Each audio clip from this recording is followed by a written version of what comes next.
अस्सलाम वालेकुम दोस्तों, welcome to my channel my simple cuisine. उम्मीद है आप लोग खैरियत से होंगे। मैं हूँ बीना सफदर और मैं लाती हूँ आपके लिए इजी डिलीशियस रेसिपीज़।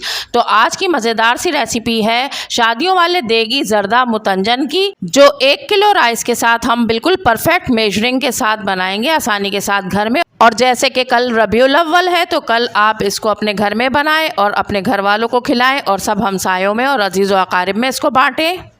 यहाँ पर मैंने 1 किलो सेला राइस लिया है और इसको अच्छी तरह से वॉश कर लिया है। सेला राइस बेस्ट होता है मुतंजन या जर्दे के लिए, क्योंकि ये टूटता नहीं है और बैठता भी नहीं है। तो अब मैं इसमें पानी डाल दूंगी और पानी डालकर मैं इसको 2 घंटे के लिए भिगोने के लिए रख दूंगी, क्योंकि ये पानी ज़्यादा पीता है और देर में ज़रा सा भीगता है। चावल को भीगे हुए 2 घंटे हो चुके हैं। तो एक पतीली में मैंने तकरीबन 2 लीटर पानी इसके अंदर भर लिया है चावल बॉयल करने के लिए। और चावलों को थोड़े खुले पतीले में पकाना चाहिए, ख़ासतौर पर जर्दे को, ताकि वो अच्छे बने। अब इसमें कुछ खड़े मसाले जाएंगे, जिसमें 2 बादियान के फूल, 1 दालचीनी का टुकड़ा मैंने तोड़ लिया है, 3 तकरीबन लौंगे हैं और 4 हरी इलायची इस पानी में शामिल कर देंगे। इसके साथ ही ½ टी स्पून सॉल्ट भी ऐड करेंगे। सॉल्ट डालने से जो मुतंजन की स्वीटनेस है वो इन्हेंस हो जाती है, तो ये ज़रूर डालिएगा। और इसके बाद मैं इस पानी को बॉयल करने के लिए रख दूंगी। अब यहाँ पानी बॉयल हो गया है, तो जो चावल हमने भिगो कर रखे थे उनमें से पानी निकाल देंगे और इस बॉइलिंग वाटर में ये चावल ऐड कर देंगे। और अब चावलों को मैं थोड़ा सा चला लूँगी, वरना ये जुड़ जाएंगे। और चावलों को तकरीबन 95% तक कुक होने तक हम बॉयल कर लेंगे। तो यहाँ पर चावल बॉयल हो चुके हैं और मैं एक दाना लेकर चेक करती हूँ इसका। तो ये देखिए आसानी से टूट रहा है। बस इस स्टेज के ऊपर मैं इसका पानी ड्रेन करूँगी और आगे का प्रोसेस आपको बाद में दिखाती हूँ। एक पतीले में मैं 1 कप घी डालकर गरम कर रही हूँ। आप चाहें तो ऑयल भी इस्तेमाल कर सकते हैं और घी डालकर मैं इसको गरम कर लूँगी।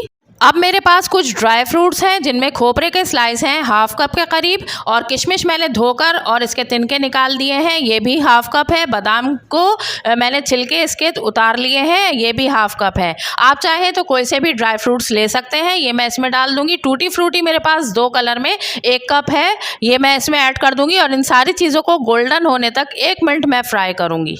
1 मिनट फ्राई करने के बाद अब मैं इन ड्राई फ्रूट्स को एक प्लेट में निकाल लूँगी। और इस तरह फ्राई करने से ड्राई फ्रूट्स में एक अच्छी सी खुशबू आ जाती है। अब जिस घी में मैंने ड्राई फ्रूट्स को फ्राई किया था, उसी घी में मैं यहाँ पर मेरे पास 3-4 लौंगे हैं और 3-4 हरी इलायची को मैंने तोड़ लिया है, इसे शामिल करेंगे। और इनको 1 मिनट तक मैं फ्राई करूँगी कि इनमें खुशबू आ जाए। और जब इनमें खुशबू आ गई है तो यहाँ पर मेरे पास ½ कप दूध है और ½ कप ही मैंने पानी लिया है, तो ये इसमें डाल देंगे। और हम यहाँ शीरा बनाएंगे, लेकिन दूध और पानी मिक्स करके सिर्फ 1 कप ही डालना है। इससे कम तो आप डाल सकते हैं, लेकिन इससे ज़्यादा नहीं डालना, वरना शीरा ज़्यादा हो जाएगा और चावल ख़राब हो जाएंगे। दूध को 1 मिनट पका लेंगे और इसमें हम 750 ग्राम के करीब चीनी ऐड कर देंगे। और चीनी को आप अपने टेस्ट के अकॉर्डिंग ज़्यादा भी डाल सकते हैं, लेकिन मेरे टेस्ट के अकॉर्डिंग 750 ग्राम चीनी इनफ है इसमें। अब चीनी को हमने डिज़ोल्व होने तक मीडियम फ्लेम पर पकाना है। 2-3 मिनट के लिए हम इसे पका लेंगे। अब ये देखें यहाँ पर शुगर डिज़ोल्व हो गई है, तो इसमें जो हमने चावल बॉईल करके रखे थे वो ऐड कर देंगे। और ख़याल रखेंगे कि चावल ड्राई होने चाहिए, उनमें बिल्कुल भी पानी ना हो। अब इस शीरे को हम चावलों के साथ अच्छी तरह से मिक्स कर देंगे। और मिक्स करने के बाद आप देख सकते हैं कि चावलों में शीरे का कितना सारा पानी बचा हुआ है। तो इस शीरे को हम खुश्क करेंगे। उसके लिए मैंने यहाँ पर गैस को मीडियम फ्लेम पर कर दिया है और अब मैं इसको 5 मिनट तक पकाऊंगी और नीचे से चलाती रहूंगी, नहीं तो ये नीचे लग जाएंगे। मीठे चावल हैं और थोड़ा सा पानी इसका हमने ज़रा सा खुश्क कर लेना है। 5 मिनट ऐसे ही पकाकर यहाँ पर मैंने चावलों को 5 मिनट पकाया है। तो देखिए शीरे का पानी थोड़ा सा ड्राई हो गया है। अब स्टोव पर तवा रखकर मैं दम लगाऊंगी। तो यहाँ पर मैंने पतीली को तवे पर रख दिया है और अब एक साफ़ कपड़ा पतीली के मुंह पर लगाकर और इस पर पतीली का कवर लगाकर इसको कपड़े से ढक देंगे। और अब इसको लो फ्लेम पर मैं तकरीबन 20 मिनट तक दम पर रखूँगी। यहाँ पर मैंने 1/4 teaspoon green colour, 1/4 teaspoon orange colour और 1/4 टीस्पून रेड कलर ले लिया है। आप चाहें तो लिक्विड कलर भी ले सकते हैं। मैंने पाउडर कलर यूज़ किए हैं। अब इन सब में मैं 1-1 टीस्पून पानी ऐड करके और इनको अच्छी तरह से मिक्स करके रख लूँगी। 20 मिनट के बाद चावलों को खोला है तो इसमें अच्छी सी स्टीम आ गई है और इसका पानी तकरीबन ड्राई हो गया है। बस बहुत थोड़ा सा पानी इसमें रह गया है। तो इस स्टेज पर इसमें तीनों कलर थोड़े थोड़े फासले से ऐड कर देंगे। अब जो ड्राई फ्रूट्स हमने फ्राई करके रखे थे वो डालेंगे और हर तरफ फैला देंगे। अब यहाँ मेरे पास 1 कप खोया है। खोया आप अपनी मर्जी से कम या ज़्यादा कर सकते हैं।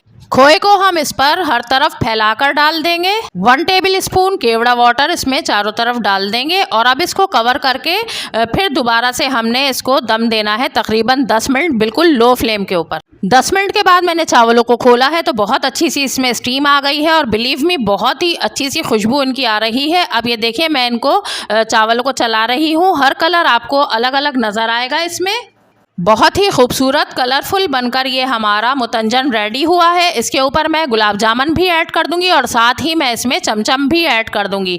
तो ये देखिए कितना शानदार सा इतना लजीज लज्जत से भरपूर हमारा ये मुतंजन बनकर रेडी हो गया है। इसको आप 12 रबीउल अव्वल पर ज़रूर बनाएं मेरी रेसिपी से और सब में दाद वसूल करें और सब में बांटें। उम्मीद है कि आपको ये रेसिपी पसंद आई होगी। मज़ीद ऐसी रेसिपीज़ के लिए मेरे चैनल को सब्सक्राइब करें और इस वीडियो को अपने फ्रेंड्स और फैमिली में शेयर करें, लाइक करें। तो चलिए फिर मिलते हैं किसी और अच्छी सी रेसिपी के साथ। तब तक के लिए अपना ख्याल रखें, मुझे दुआओं में याद रखें। अल्लाह हाफिज़।